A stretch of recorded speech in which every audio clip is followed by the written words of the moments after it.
Welcome to the CBS Eye on Money podcast. It is Tuesday, August 17th. And today we are really going to get into the weeds about how to get your kid to sleep. No, just kidding. We're going to talk about a young couple's financial questions. Just had a baby, just bought a house. It's very exciting. If you would like to join us on the air, send us an email, askjill@jillonmoney.com. Go to the website, jillonmoney.com, hit the contact button. So we'll get to baby financial planning after this.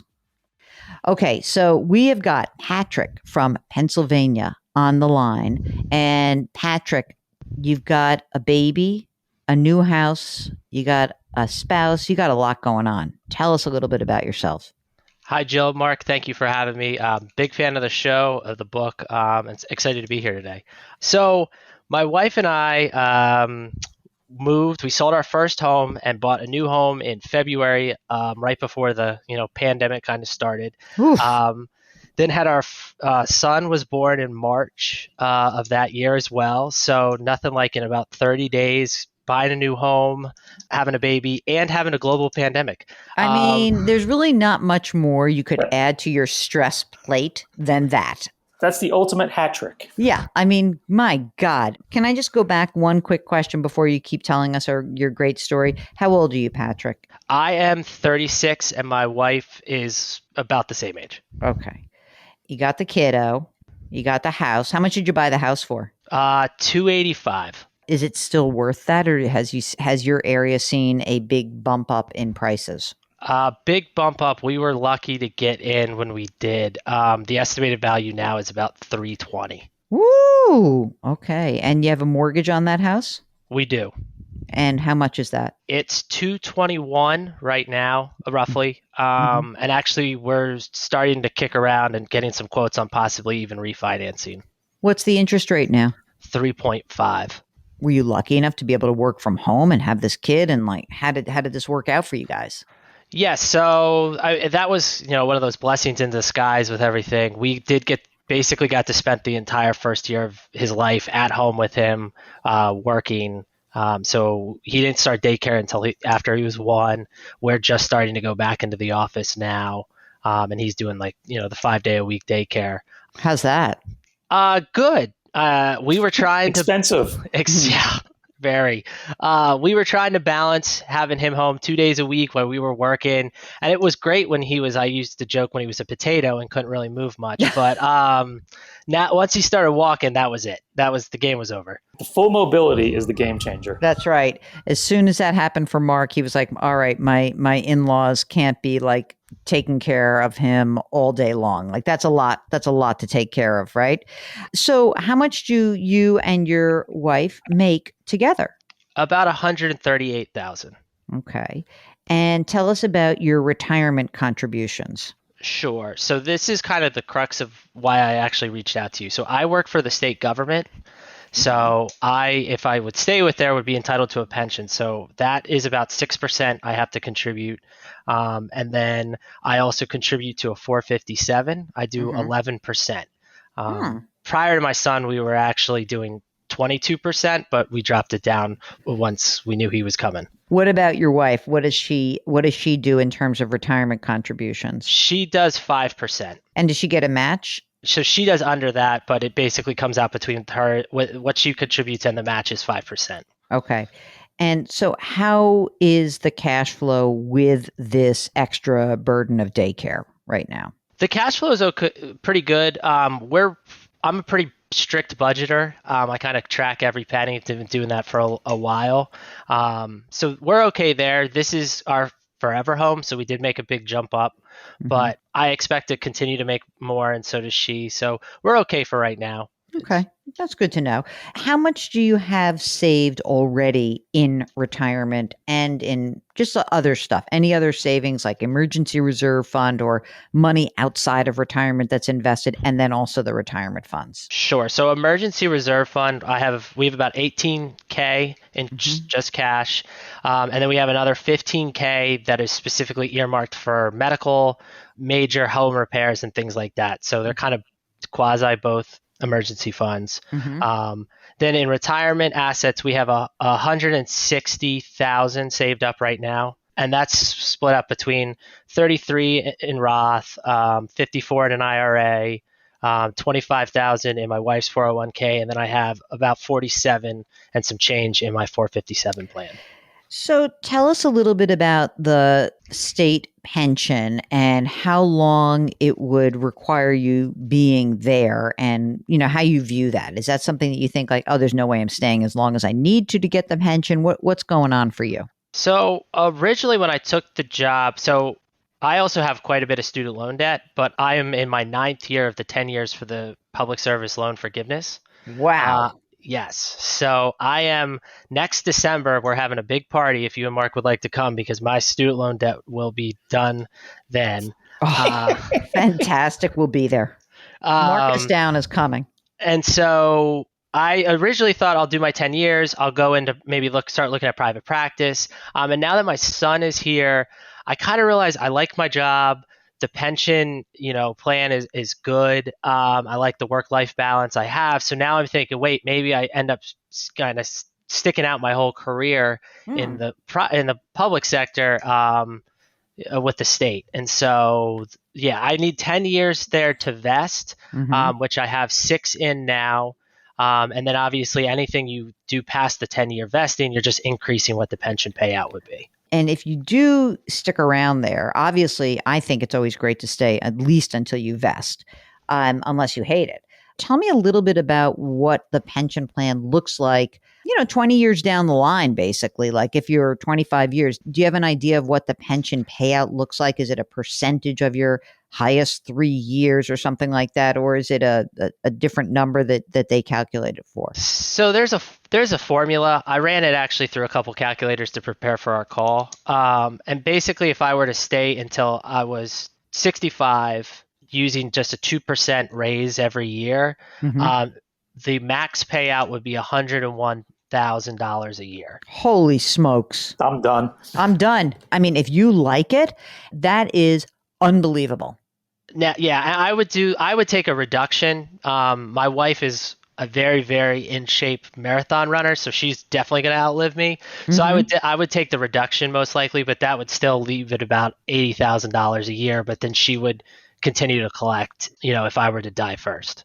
A lot of people will call us and get in touch with us, and they'll say like, I know you think your pension's really good, but I hate my job. But you're not saying that. And, when you work for a state, the other thing that can happen is that you can kind of move around. There is mobility within the state. Do you have a job you think you could, like if you got bored with this job, do you think you can go someplace else in the state government? Oh, yeah, for sure. I definitely have a lot of both upward mobility and lateral if I wanted to at the current position. I'm done, Mark. Okay, so here's what I think. So you've got a year before the forgiveness. When the forgiveness comes, right, your cash flow's got to be looking pretty sweet, right? Yeah, and actually my wife's student loan debt is going to be done in July of next year. So we'll have almost $800 to $900 a month, just won't have anything assigned to. Because really kind of what premised the reaching out to you was I'm trying to balance this idea of a potential pension with how much should we be saving, continue into our 401ks versus what can we put in maybe a 529 for our son. Because right now we put a little bit of money we had put away thinking my wife was going to take a lot more time off, but then since she was home for COVID, so we put that in and we're just doing kind of $100 to $200 a month into that short term. So the kind of idea was, could we lower our retirement savings slightly with the pension there to then up maybe a little bit of the 529 contributions? I don't know if you're going to even need to do that because obviously what's going to happen is your cash flow is going to look great over the course of the next 18 months. Are you guys filing jointly or do you have to file separately for these loan programs? So for the last few years, we have filed separately, but this year, because of the pause and how they recalculate your loans, we will for 2020 have filed jointly, and then moving forward, we'll continue to file jointly. And you guys, when you put money in, like when she's putting the 5% into her 457, is it a Roth 457 or is it a traditional? So for her, it is a traditional 401k. She can contribute to a Roth, but their matching In the will traditional. will only be in the traditional. Right? And what about you? Are you in a Roth or in a traditional? So I was in a traditional initially because my idea was lowering my income because my student loan payments were based on a percentage of what my individual income was. So that's why we were doing the 22%, just lower what my take home was as much as possible to then pay less on the loans. And now that we're going to get to the end of that, now I'm thinking I would switch that back to a Roth. Definitely. I think that eventually, obviously not this second, but you're going to manage the process as you need to. But when you're married filing jointly at a 22% marginal rate, we want you to use the Roth options that you guys each have. So for her 401k Roth, even though they match in the traditional, and for you in the 457 the Roth. And again, if the game plan is I'm staying with the state, life is good, I'm going to have $80,000 of income, of straight up income. Your tax bracket's not going to go down by that much come retirement, And so it really does argue to be in a Roth structure today so that you can, again, pass the repayment, all that stuff, but to have that money set aside that's already been taxed because your tax bracket's probably going to remain the same. And it may even go up just based on long-term tax rates. It sounds like you're in good shape.